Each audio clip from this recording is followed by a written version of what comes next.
بسم الله الرحمن الرحیم. او برادر آشخانچی، تو هم در این محله زندگی میکنی چی؟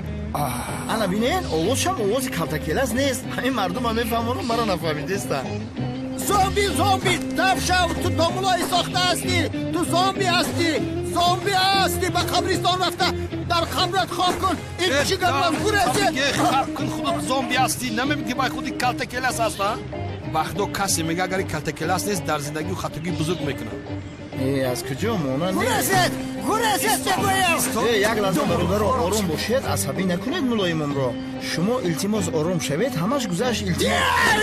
این نزدیکی زامبی است. باید بیخ دامولای ساخته است. تبیگی بخدال شتکش بکن خیسته نمیتون.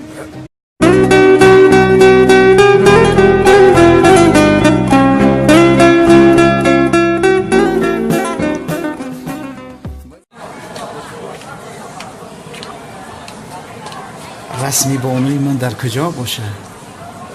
بانو جانم کجایی؟ اینجا بودسته. بانو جان در عشق تو شوکت غریب و بینوا.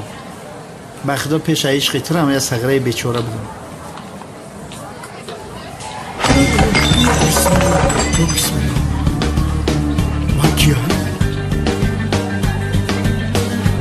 یا خدا.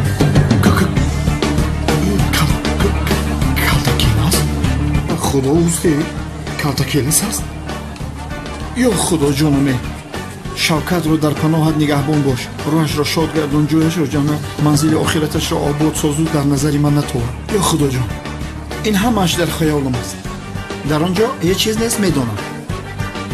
با خدا این خیال نیست، در همین جا.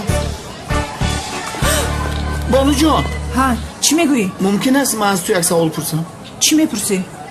نزدیک بیاید، یک چیز رو به شما نشان میدم. چی رو نشان میدهی؟ یک چیزی که تو زیرا ندیده شه. نزدیک بیا.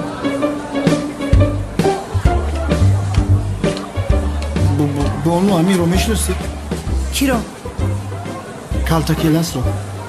کلتکلس رو؟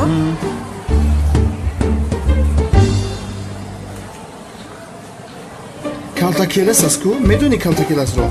او برای من برادرم میشود، اکام میشود. رحمتی ای دنیا گذشتگی یادش کردم. کدومش برادرت است؟ انا همون که در بری شما است کو؟ مگر نمیبینید بانو؟ خدایا توبه کردم. تو رو به جای اونه که به دیوانه خونه برند آشخانه رو دادن. دیوانه هستی مگر ها؟ آی بیزار کردی. بانو جان من راست میگوید. من دیوانه شدم. در اینجا رسم کلتکلس نیست، اما من میبینم. خواجه بگو که منم دیوانه منم. در اینجا رسمی کلتکلس نیسته در نظرم میاد. تاوه حالیم دمیجه به خدای در نظری من. تو در اینجا چیکار میکنی؟ این چی حال است؟ محترم دیرکتور، از شما یک چی پرسم ممکن؟ از من هیچ چیز نپرس. رفته قهوه بیار. تمام میارم، اما اول به شما یک صورت رو نشان دهم. بسیار گپ نزن، هر چی گفتم امور را اجرا. تمام محترم دیرکتور، من رفته برای شما قهوه میارم. پولچه تیار کن، از من میارم.